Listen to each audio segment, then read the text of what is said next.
कैसे मार देगा कोई आदमी। तो विचार करता है रावण, यदि वो कोई राजा का पुत्र होगा, मनुष्य होगा, तो मैं जबरदस्ती उसको मार डालूंगा और उसकी स्त्री को छीन के ले आऊंगा।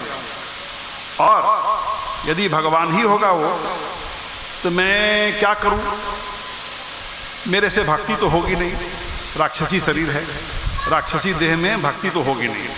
तो मैं जबरदस्ती भगवान से युद्ध करूंगा, बैर करूंगा, दुश्मनी करूंगा, जिससे कि वो मुझको कुल समेत, खानदान समेत वो युद्ध में मारेंगे, जिससे कि हमारे और हमारे कुल का उद्धार होगा, कल्याण होगा, गति होगा, सब हम लोग मोक्ष प्राप्त कर लेंगे। ये रावण अपना मंत्र, अपने विचार करता है। और रावण ने अंत तक अपनी योजना किसी को नहीं बताई, किसी को नहीं समझाई, किसी से नहीं बोला रावण ने अपना गुप्त भेद। और वो जाता है मारीच के पास और मारीच को बोलता है कि एक काम करो, तुम स्वर्ण मृग बन के जाओ, ऐसे ऐसे मैं सीता का हरण कर लूंगा। सोच लिया है कि मुझको तो दुश्मनी करना है, योजना बनाता है, प्रोग्राम बनाता है, कैसे दुश्मनी हो, तो एक काम करूं, उसकी वाइफ को हरण कर लूं, चोरी कर लूं, तो अपने हमको मारने आएगा। तो मारीच बोलता है नहीं नहीं, मैं इस काम में तुम्हारा साथ नहीं दूंगा, वो भगवान है, मानो बात को, नहीं सकोगे। तो बोलता है रावण कि तुम मेरा सहयोग नहीं करोगे तो मैं तुमको मार डालूंगा, अभी मार दूंगा, कत्ल कर दूंगा तुम्हारा। तलवार उठा लिया। तो मारीच सोचता है कि जब मरना ही है, ऐसे मरूं चाहे वैसे मरूं, तो फिर भगवान के हाथ से ही क्यों न मरूं, भगवान के हाथ से मरूंगा तो मेरा उद्धार होगा, कल्याण होगा, मोक्ष होगा। तो किसी तरह से माना है, ठीक है भाई चलो। तो रावण और मारीच गए हैं सीता जी के आश्रम के अगल बगल, और मारीच सोना का मृग बन गया, और सोना का मृग बन गया। और उधर सीता जी, अच्छा उधर क्या हुआ कि रावण ने तो अपना प्रोग्राम बना लिया, और राम जी ने भी एक ठो गुप्त काम किया, सीक्रेट काम किया। राम जी ने और सीता जी ने एक ठो प्रोग्राम बनाया, और सीता जी से कहा कि तुम अग्नि में समा जाओ, और तुम्हारी छाया प्रतिमूर्ति यहाँ रहेगी। अब तुम्हारी छाया प्रतिमूर्ति से ही मैं अपनी लीला संपन्न करूँगा। और सीता जी अग्नि में समा गई, अपनी छाया प्रतिमूर्ति वहाँ छोड़ दी। लक्ष्मण जी भी ये बात नहीं जाना, ये लिखा है रामचरितमानस में कि लक्ष्मण जी ने भी ये बात नहीं जाना। तो रावण ने जो गुप्त योजना बनाई वो अपने तक सीमित रखा, उसने अपने पत्नी को भी ये बात नहीं बताया। और राम जी ने जो अपनी गुप्त योजना बनाई उसमें कम से कम सीता जी को भागीदार बनाया। तो इधर देखिए, अब रावण आ गया और मारीच स्वर्ण मृग बना। राम जी की लीला, राम जी बोलती है सीता जी कि उसका मार के लाओ, उसका चमड़ा मेरे को बहुत अच्छा लग रहा है, मृग चर्म मेरे लिए ला के दो। अब राम जी उसके पीछे पीछे दौड़े हैं, और वो मारीच बना जो है, मृग स्वर्ण मृग बना है, वो आगे आगे दौड़ रहा है, और राम जी धनुष बाण लेके उसके पीछे पीछे दौड़ रहे हैं, दूर तक चले गए। और लक्ष्मण जी को बोल के गए राम जी कि तुम सीता जी की रक्षा करना, और बहुत दूर ले गया मारीच। अंत में राम जी ने उसको बाण मारा, और मरते मरते वो मारीच जो है राम जी के आवाज में हे लक्ष्मण बचाओ, रक्षा करो, इस तरह से पुकारने लगा। अब वो आवाज सीता जी भी सुनी, लक्ष्मण जी ने भी सुना। अब सीता जी चिंता कर रही हैं, लक्ष्मण जी को बोल रही जल्दी जाओ, तुम्हारे भैया संकट में पड़े हुए हैं। लक्ष्मण जी बोलते हैं नहीं मैं नहीं जाऊंगा। तो बहुत कटु शब्द बोल दिया कुछ सीता जी ने, तो लक्ष्मण जी को हार मान करके जाना पड़ा। लक्ष्मण रेखा खींच दिया कि हे माता, ये आप इस रेखा से बाहर मत जाइएगा। और लक्ष्मण जी चले गए राम जी के पास, और उधर रावण जो है वो साधु के भेष में भिक्षामदेही, भिक्षा मांगने के लिए आ गया माता सीता के कुटिया में।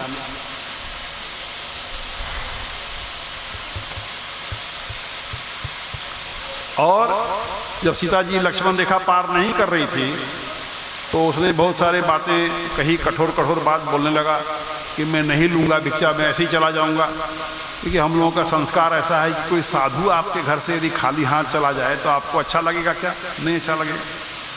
हम लोगों का संस्कार ही ऐसा है, क्या करेंगे। तो सीता जी जैसे ही लक्ष्मण रेखा पार करी और रावण उनको पकड़ करके और अपने विमान में बैठा करके और भाग चला। अब सीता जी विलाप कर रही हैं। रावण जो है वो सीता जी को लेके और लंका की ओर चला गया भाई।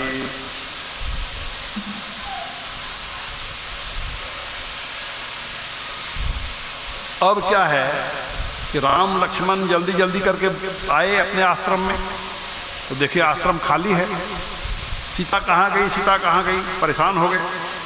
हाँ, अब रोने लगे। राम जी लीला कर रहे हैं, बहुत दुखी है, मेरी पत्नी कहाँ चली गई। हे खग मृग, राम जी पूछ रहे हैं, पशु पक्षियों से पूछ रहे हैं, भौरों से पूछ रहे हैं, पेड़ पौधों से पूछ रहे हैं, मेरी सीता कहाँ गई। देखिए राम जी कितना स्नेह रखते होंगे सीता जी से। हे खग मृग हे मधुकर श्रेणी, तुम देखी सीता मृग नैनी। हे खग मृग हे मधुकर श्रेणी, तुम देखी सीता मृग नैनी। श्री राम जय राम, जय जय राम। श्री राम जय राम, जय जय राम। उधर क्या हुआ कि रावण जो सीता जी को लेकर लंका की ओर जा रहा था, तो जटायु से उसका मुकाबला हो गया। देखिए जटायु वो जानता था कि मैं रावण से नहीं सकूंगा, लेकिन भारतवर्ष का पक्षी भी कितना उसको स्वाभिमान था कि भारतवर्ष की नारी को कोई अपहरण करके ले जा रहा है तो मैं कैसे नहीं करूंगा मुकाबला। देखिए महिलाओं का कितना सम्मान हुआ है हमारे धर्म में और हमारे भारतवर्ष में, कि भारतवर्ष का पक्षी है जटायु, जानता है कि नहीं सकूंगा, मेरे से बहुत ज़्यादा बलवान है, फिर भी भिड़ गया, अपने प्राणों को संकट में डाल करके रावण से भिड़ गया कि खबरदार तुमको नहीं ले जाने दूंगा, सीता जी को छोड़ दो। एक महिला की रक्षा के लिए क्या करना चाहिए, इससे हम लोगों को प्रेरणा लेना चाहिए। हाँ, कि अपने से बलवान शत्रु भी यदि है तो पर भी जैसे जटायु भिड़ गया वैसे हम लोगों को भिड़ जाना चाहिए। और वो घायल हो गया। रावण ने खड़क से उसको मारा है, पंख काट दिया है, वो आसमान से धरती पर गिरा है और राम जी को सुमिरन कर रहा है, राम जी का नाम ले रहा है, राम जी को याद कर रहा है। और उधर राम लक्ष्मण सीता जी को खोजते खोजते और जटायु के नज़दीक पहुंच गए। जटायु से बड़ा प्यारा संवाद हुआ है, बहुत बढ़िया संवाद हुआ है। और देखिए इस संवाद के क्रम में प्रभु श्री राम जी ने कितनी बढ़िया बात कही है, कितनी शिक्षाप्रद बात कही है। यदि उस शिक्षा को हम और आप ग्रहण करें, अपने आचरण में उतारें, तो कितना हमारा जीवन अच्छा हो जा सकता है। देखिए राम जी क्या कह रहे हैं, ध्यान से सुनिएगा मेरे भाई बहन। परहित बस जिनके मन माही, तिन्ह कहूँ जग दुर्लभ कछु नाहि।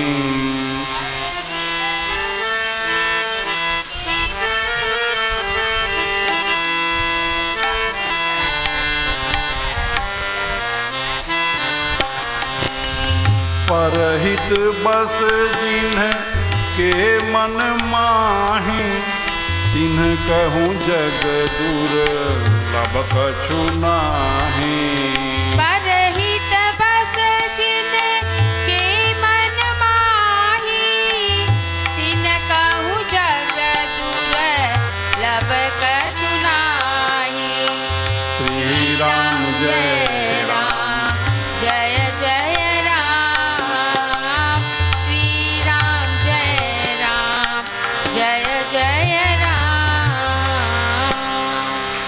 क्या अर्थ हुआ? राम जी कहते हैं कि जिसके हृदय में दूसरों की भलाई ही भलाई छिपी होती है, वैसे लोगों के लिए दुनिया में कुछ भी दुर्लभ नहीं है। गांठ बांध के रख लो मेरे भाई बहन इस बात को।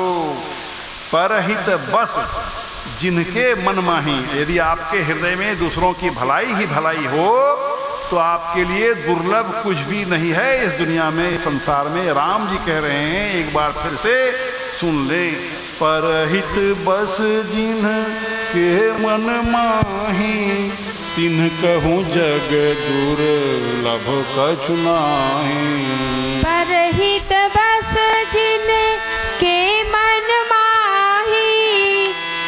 कहूँ जग दूर लभ कछु नाही।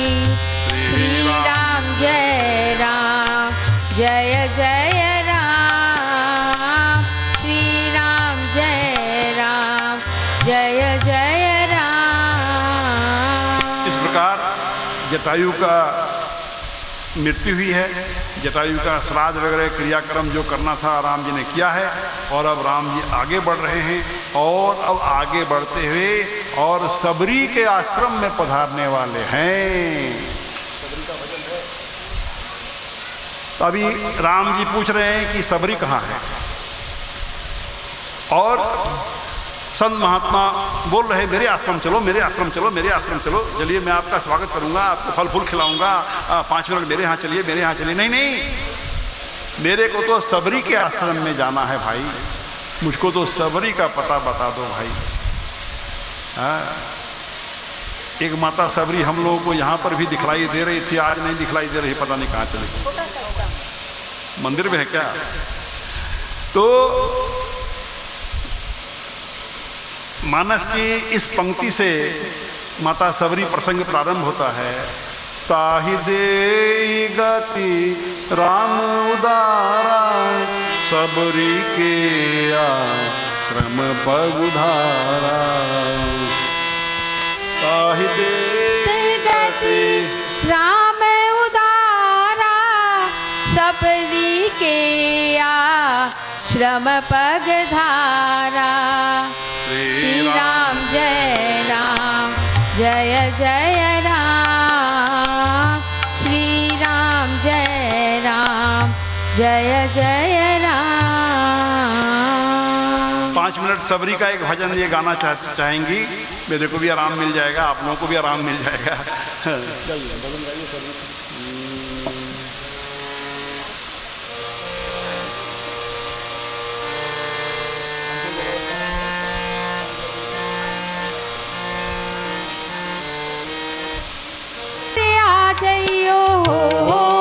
राम मोरे आ जइयो, पंचवटी के घाट घाट पर सबरी जो है बाट। राम मोरे आ जइयो, पंचवटी के घाट घाट पर सबरी जो है बाट। राम मोरे आ जइयो, राम मोरे आ जइयो हो, राम मोरे आ जइयो हो, राम मोरे आ जइयो। पंचवटी के घाट घाट पर सबरी जो है बाट। राम मोरे आ जइयो, राम मोरे आ जइयो। मेरे राम जी को कहाँ मैं बिठाऊं, कहाँ मैं बिठाऊं। मोरे राम जी को कहाँ मैं बिठाऊं, कहाँ मैं बिठाऊं।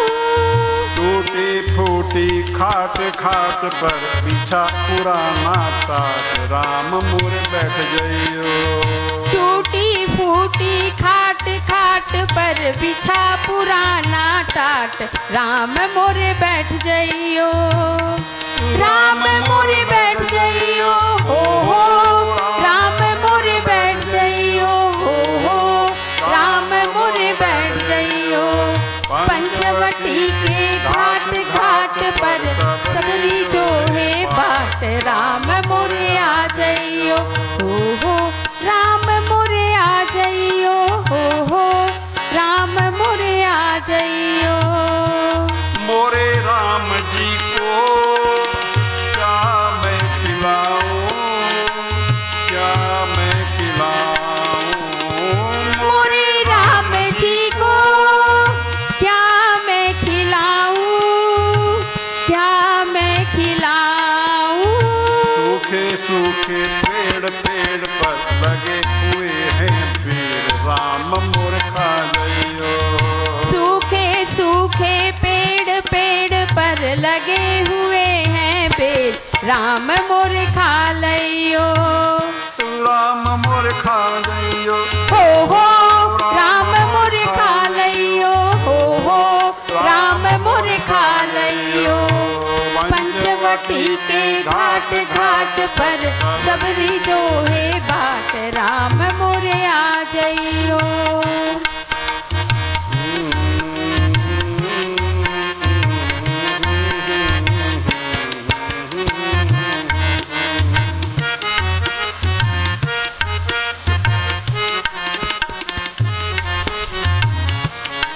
तो अभी राम जी माता सबरी के आश्रम में पधारे हैं। बहुत आनंद हुआ है माता सबरी को। क्यों? कई जन्मों की वो प्यासी थी, कई जन्मों से प्रभु श्री राम जी की प्रतीक्षा कर रही थी।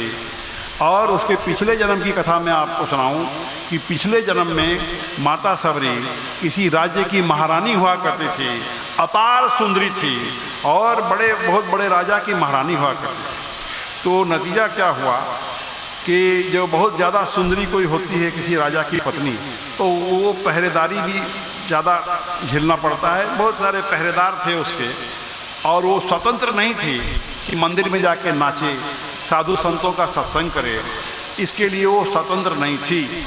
हाँ, तो उनको बराबर ये तकलीफ़ होता था मन में कि मैं बेकार महारानी बनी हूँ, बेकार इतनी सुंदरी हुई हूँ, हाँ, जिससे कि मैं संत महात्माओं का सत्संग नहीं कर पा रही हूँ, संत महात्माओं के भजन में मैं नाच नहीं पा रही हूँ।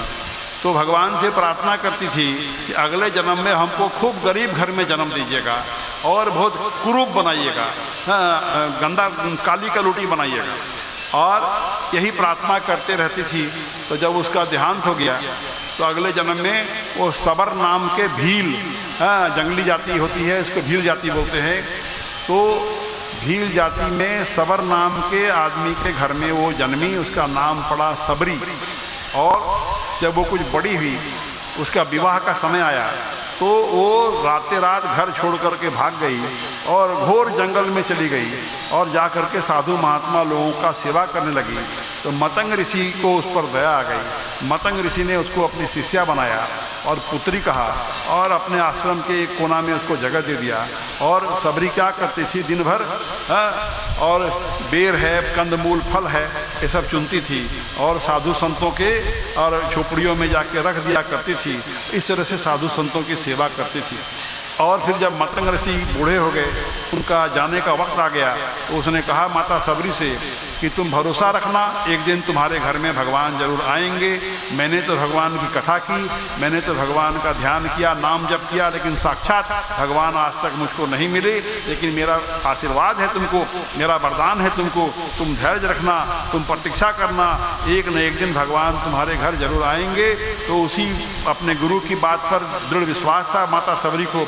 और बहुत समय बीत चुका है, बूढ़ी हो चुकी है, शरीर जर्जर हो चुका है, और आज भगवान उसके यहाँ पधारे हैं और उसके गुरु की वाणी सत्य हुई है। और सबसे पहले उसको अपने मतंग ऋषि जो उनके गुरु थे, उनकी वाणी याद आ गई। मतंग ऋषि ने कहा था कि तुम भरोसा रखना, एक न एक दिन भगवान तुम्हारे यहाँ जरूर आएंगे। तो वो स्वागत सत्कार किया है, उनको अपने झोपड़ी में बैठाया है, राम लक्ष्मण जी को कंदमूल फल खिलाया है, उनके चरणों को धोया है। और राम जी भी, और प्रेम में इतनी पागल है सबरी कि उसको पता ही नहीं चल रहा है कि वो भगवान को बेर खिला रही है, जूठे बेर खिला रही है,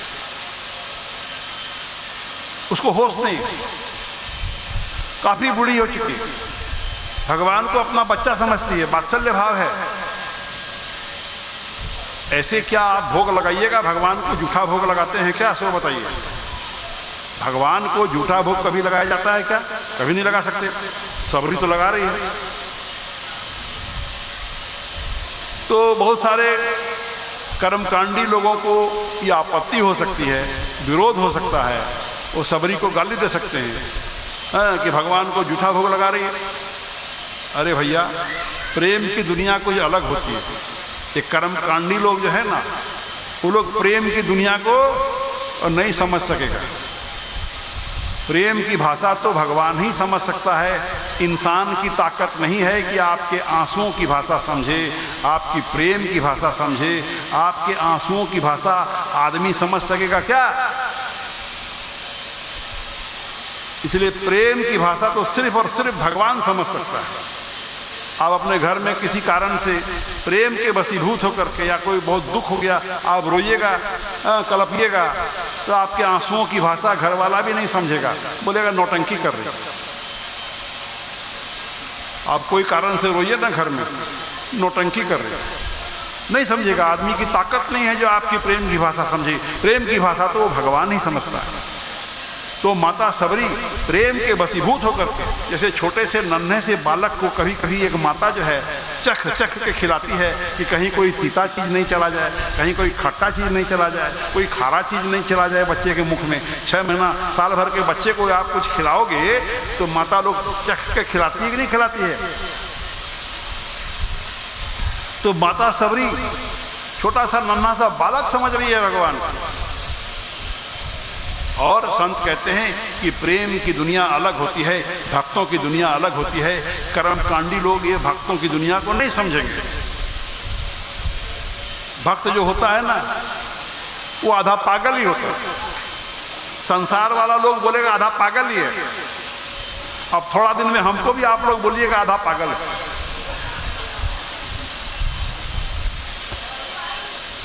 मैं तो अपने को बोलने लगा आधा पागल।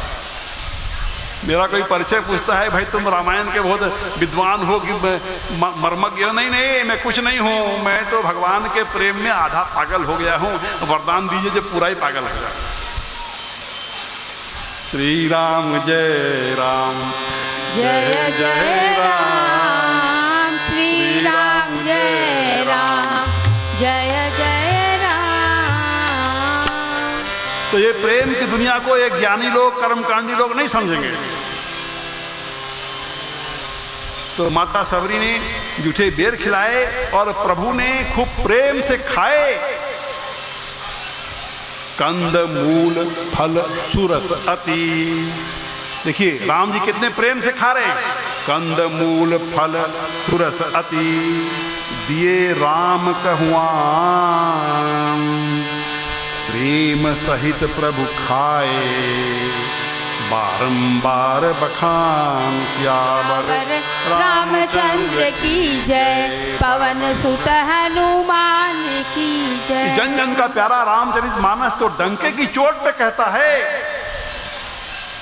राम ही केवल प्रेम प्यारा, जान ले मुझे जान निहारा।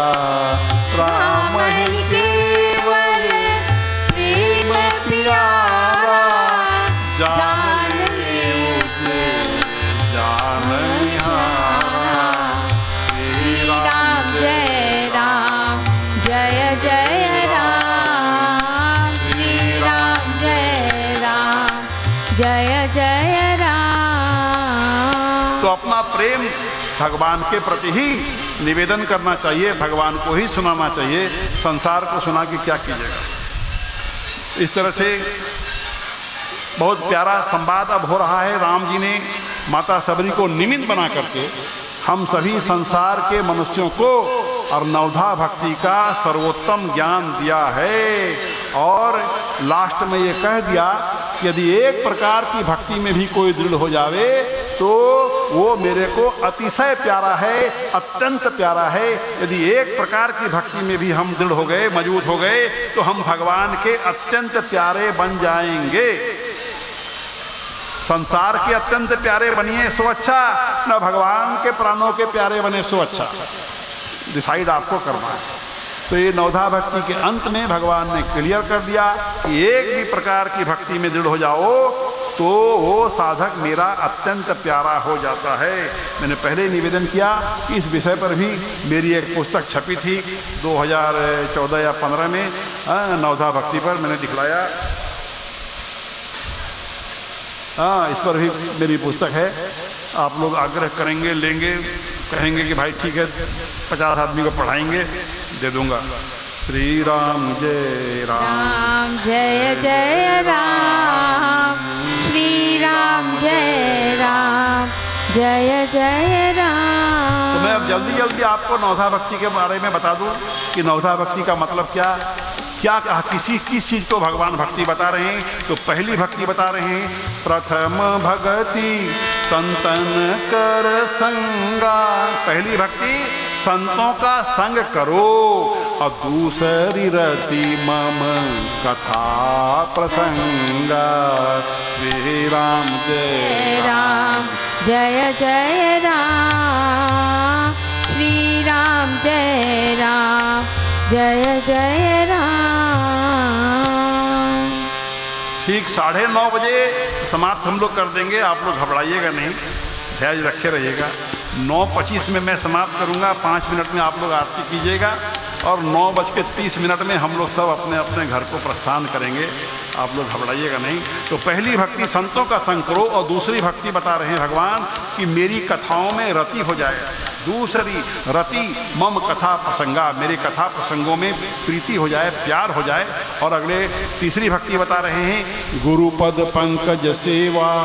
तीसरी भक्ति अमान, अमानी होकर के, मान त्याग करके, अभिमान त्याग करके, और सदगुरुदेव महाराज के चरणों में सेवा करना चाहिए। क्यों? क्योंकि अभी तक साधक को पता चल जाता है कि बगैर गुरु की कृपा के और अब आगे मेरी साधना बढ़ने नहीं सकेगी, मेरी गाड़ी अब आगे नहीं बढ़ेगी। इसलिए जीवन में सदगुरुदेव का होना भी बहुत जरूरी है। सदगुरुदेव की महान महिमा अनेकों प्रसंगों में अनेकों प्रकार से बताया गया है। जिनके जीवन में अभी सदगुरुदेव नहीं आए हैं, जिन्होंने अभी तक मंत्र दीक्षा नहीं लिया है, मेरा अनुरोध है संक्षेप में आप भाई बहनों से कि जरूर गुरु कर लीजिए। जीवन में सदगुरु का होना बहुत जरूरी है। मंत्र दीक्षा जरूर लेना ही चाहिए जीवन में, नहीं तो मुक्ति नहीं मिलेगी, 84 लाख में भटकते रह जाइएगा।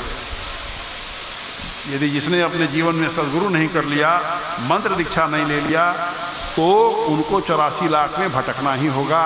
और जब तक आपको गुरु नहीं मिल रहे हैं, तब तक हनुमान जी को ही गुरु बना लीजिए। हनुमान चालीसा में आप गाते हो ना, जय जय जय हनुमान गोसाई, कृपा करहु गुरु देव की नाई। गाइए, सब गाइए, जय जय जय हनुमान गोसाई, कृपा करहु गुरु देव की नाई। श्री राम जय राम जय जय राम, श्री राम जय राम जय जय राम।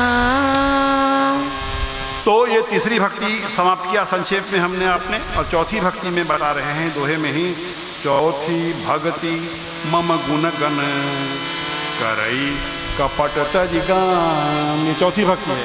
क्या कि चौथी भक्ति क्या बात भगवान बता रहे हैं कि मेरा गुणगान करे, कपट त्याग करके गुणगान मेरा करे। अभी हम लोग क्या कर रहे हैं? कपट त्याग करके ही तो शायद मैं गुणगान कर रहा हूं। चौथी भक्ति मम गुण गण करई कपट तज गान, ये चौथी भक्ति हुई। और देखिए पांचवी भक्ति में हम चले आपको लेकर जल्दी जल्दी। मंत्र जाप मम दृढ़ विश्वासा, पंचम भजन सो वेद प्रकाशा। मंत्र जाप मम दृढ़ विश्वासा, पंचम भजन सो वेद प्रकाशा। श्री राम जय राम जय जय राम, श्री राम जय राम जय जय राम।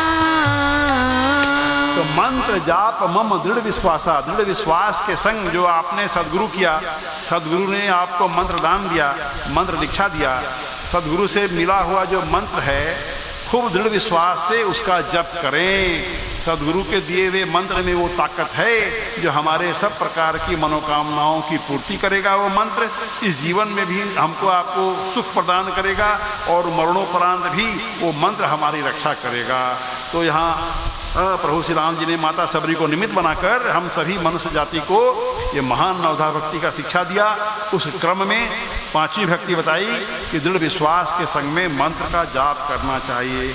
और अब छठी भक्ति इस तरह से भगवान बता रहे हैं, छठ दमशील बिरत बहु करे मां, निरत निरंतर सजन धर्मा।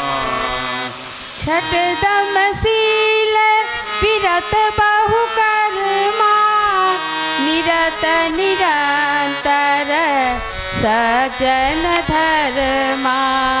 श्री राम जय राम जय जय राम, श्री राम जय राम जय जय राम। क्या मतलब हुआ? छठी भक्ति है दम। दम का मतलब इंद्रियों का निग्रह, इंद्रियों को वश में करना। तो छठी भक्ति भगवान बता रहे हैं कि इंद्रियों को वश में करो भाई। और शीलवान पुरुष या नारी बनना चाहिए हम लोगों को। शीलवान का मतलब अच्छा स्वभाव और चरित्र वाला मनुष्य। तो पहली बात इंद्रियों को निग्रह करो, इंद्रियों को वश में करो और शीलवान पुरुष या नारी बनो। हाँ, छठ दमशील विरत बहु कर्मा, बहुत सारे कर्मों से वैराग्य ले लो। बहुत सारे कर्मों में उलझे हुए रहोगे तो मन एकाग्र कब होगा? मन एकाग्र नहीं होगा तो भगवान का चिंतन कब करोगे? इसलिए बहुत सारे कर्मों में उलझना नहीं चाहिए। जो उसको भक्ति भाव है, जिसको भगवान में पाना हो। यदि मैं बहुत सारा बिजनेस करूं मान लीजिए, तो भगवान की ओर कब चलूँगा भाई? हर हमेशा तो वही टेंशन में रहूँगा, ये करना है वो करना है भाई। इसलिए बहुत सारे कर्मों से भी विरक्ति ले लो, ये सारी शर्त लगा रहे हैं। और सातवीं भक्ति क्या बता रहे हैं भगवान?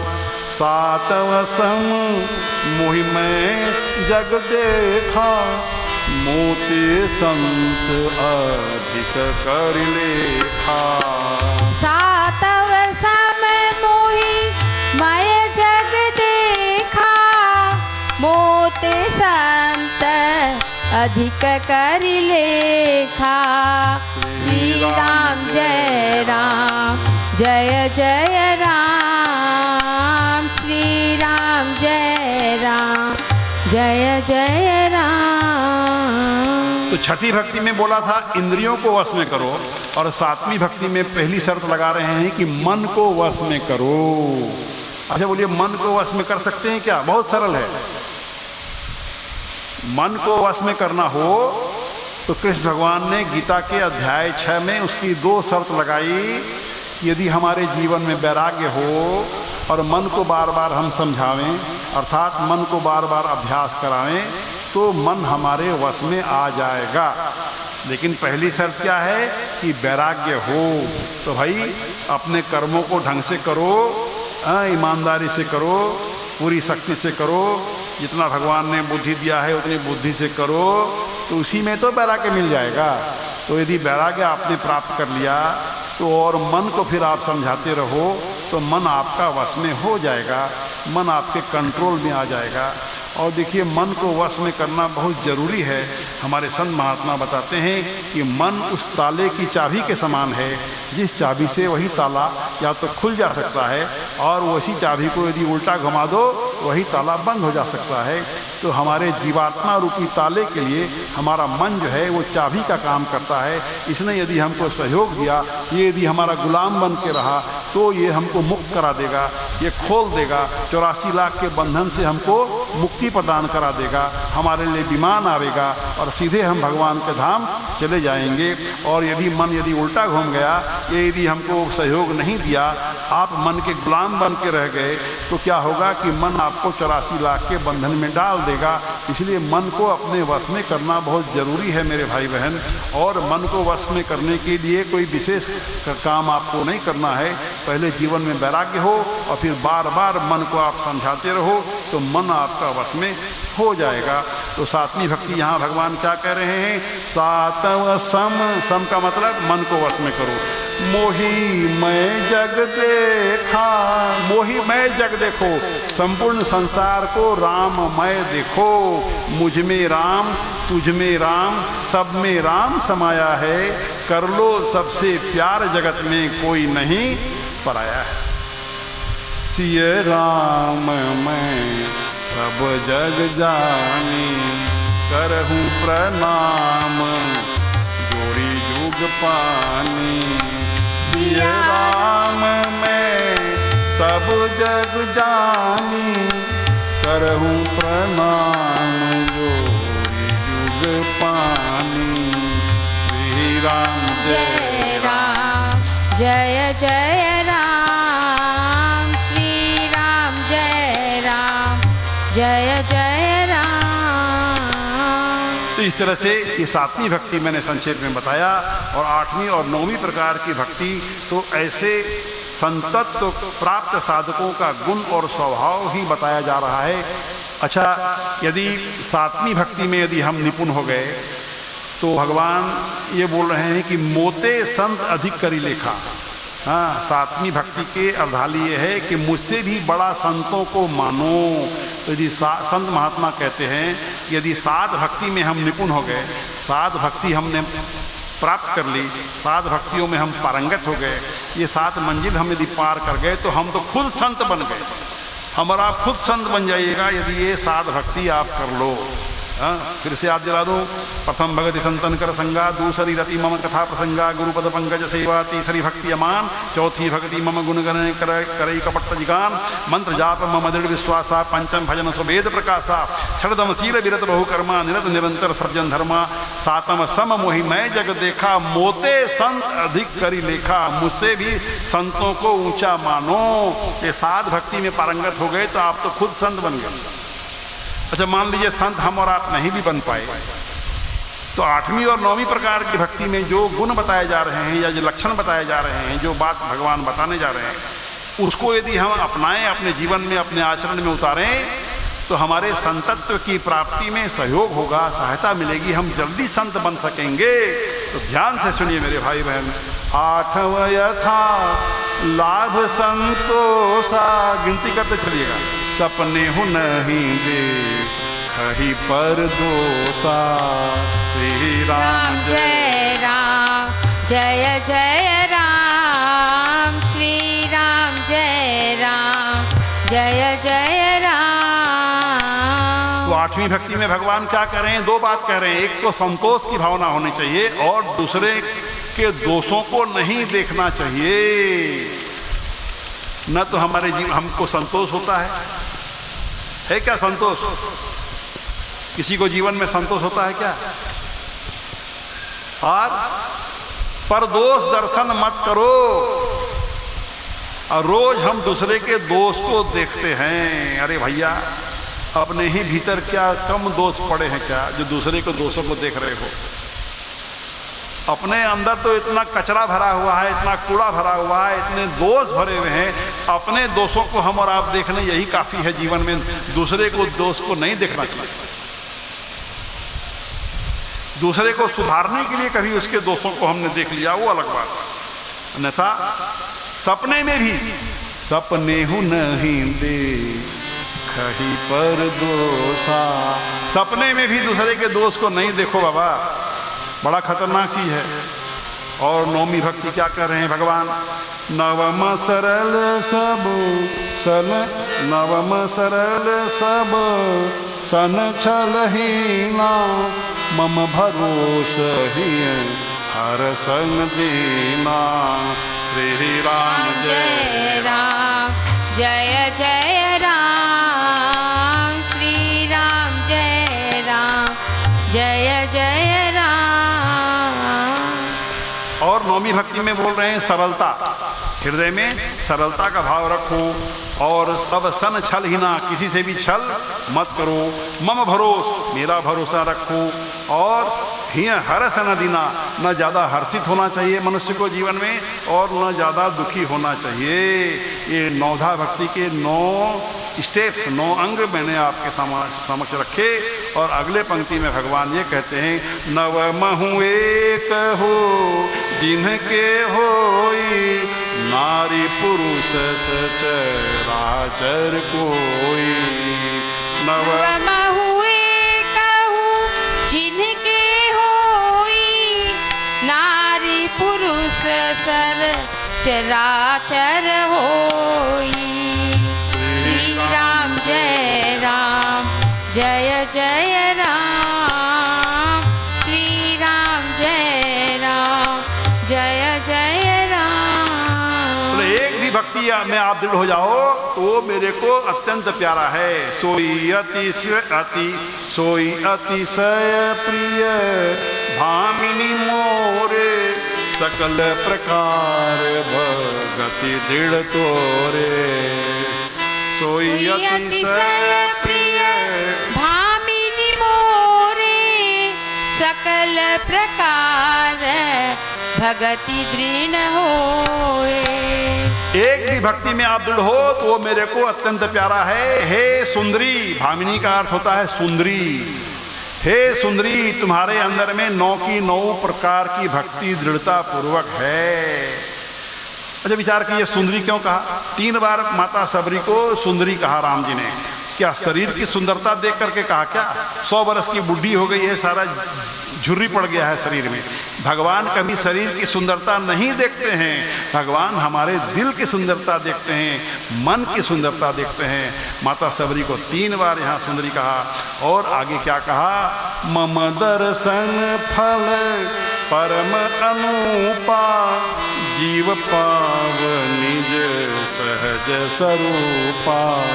मम दर्शन फल परम अनुपा, जीव पान निज सहज स्वरूपा। श्री राम जय राम, जय जय राम। श्री राम जय राम, जय जय राम। और भगवान कहते हैं इस पंक्ति में कि मम दर्शन फल परम अनुपा, कोई भी मेरा दर्शन यदि कर ले तो उसका कुछ न कुछ बढ़िया फल उसको मिलना ही है, मिलेगा ही। भगवान के दर्शन का बहुत फल मिलता है। यदि कभी आपको भगवान साक्षात दर्शन दे दे तो समझिए कि आपको बहुत तरह की चीज़ें मिलने वाली है। उसमें एक ये भी जोड़ लीजिएगा कि जीव पाव निज सहज स्वरूपा। हाँ, भगवान के दर्शन का परम अनुपम फल क्या है, सर्वोत्तम फल क्या है कि जीव जो है, हम और आप जो जीव हैं, हम लोग सहज स्वरूप को प्राप्त कर लेंगे, अर्थात हम आत्म साक्षात्कार कर लेंगे। हमको आपको ये महसूस होने लगेगा कि हम अलग हैं और हमारी आत्मा अलग है, हम और हमारी आत्मा अलग अलग हैं, ये आपको महसूस होने लगेगा। देखिए, इस बात को जानता सभी लोग हैं। हम और आप बचपन से जानते हैं कि आत्मा निकल जाती है तो शरीर मृत हो जाता है, लेकिन जानते हुए भी इसको मानते नहीं हैं, इसको महसूस नहीं कर पाते हैं। और तब तक नहीं महसूस करेंगे जब तक कि भगवान का साक्षात आपको दर्शन न हो जाए। जिस दिन भगवान का दर्शन हो जाएगा उस दिन आपको ये महसूस होने लगेगा कि भाई हम अलग हैं, शरीर अलग है और हमारा ये जो आत्मा है ये अलग है। हाँ, देखिए, कभी मैंने बताया था कि दुमका जेल खाने में भी मेरा प्रवचन हुआ था आज से 10-12 साल पहले। जेलर कैदियों के समक्ष में हमने यही टॉपिक उठाया था कि मनुष्य शरीर तो सबसे बड़ी जेल है। अरे भाई, इस जेल से तो आप 2-4 महीना में छूट जाओगे, 2-4 वर्षों में छूट जाओगे। ये जेल भी 5 चीज़ों की बनी है और मनुष्य शरीर भी 5 चीज़ों का बना है। ये जेल जिसमें आप अभी कैद हो, ये ईंटा बालू सीमेंट गिट्टी छड़ की बनी हुई है, और ये जो शरीर है यह भी तो जेल है, यह भी 5 चीज़ों की बनी हुई है भाई। क्षिति जल पावक गगन समीरा, पंच रचितवती अधम शरीरा। श्री राम जय राम।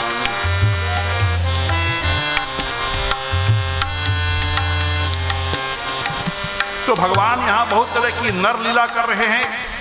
मनुष्य बन करके आए हैं तो भैया मनुष्यों की तो लीला करनी पड़ेगी। तो माता पार्वती से अब शिव जी महाराज ऐसा कह रहे हैं, उमा कहूँ मैं अनुभव अपना, सत हरि भजन जगत सब सपना। उमा कहूँ मैं अनुभव अपना, सत हरि भजन जगत सब सपना। श्री राम जय राम, जय जय राम। श्री राम जय राम, जय जय राम।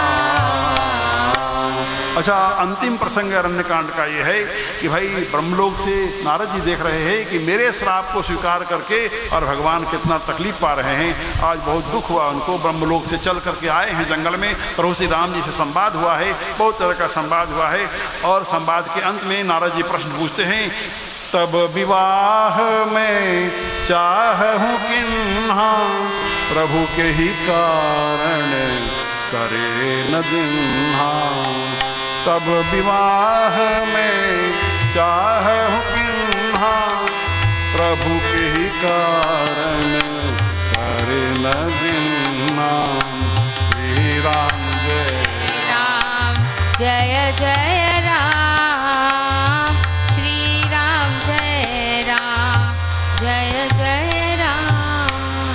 कथा के दूसरे दिन आप लोगों ने नारद मोह प्रसंग में सुना था कि किस तरह से नारद जी कामातुर हो गए थे एक बार, और भगवान ने ऐसा कुछ लीला रचाया जो उनके काम को भंग कर दिया था। और आज भगवान से वो पूछ रहे हैं कि तब मैं विवाह करना चाहता था तो आपने मेरे को विवाह करने क्यों नहीं दिया। तो भगवान ने समझाया कि तुम मेरे बहुत बड़े भक्त हो, बड़े प्रेमी भक्त हो, और तुम जो मेरे भक्त होते हैं नन्हे से छोटे से बालक के समान होते हैं, और तुमको विवाह नहीं करना था, तुम्हारे लिए विवाह सही नहीं है, इसलिए काम से तुमको विमुख करने के लिए हमने ऐसा लीला किया था, इसलिए मैंने तुमको विवाह करने नहीं दिया था। बड़ा मधुर प्रसंग है, बहुत मधुर संवाद हुआ है, मैंने बहुत संक्षेप में आप लोगों को सुनाया। श्री राम जय राम, जय जय राम, श्री राम जय राम, जय जय राम। आइए आरती कीजिए, आइए आरती, आइए जिनको आरती, आइए एक दो जनी आइए आरती में लगिए, आरती गाइए भाई मंजू जी, आरती सजा आरती है। दो कीरति कलित ललित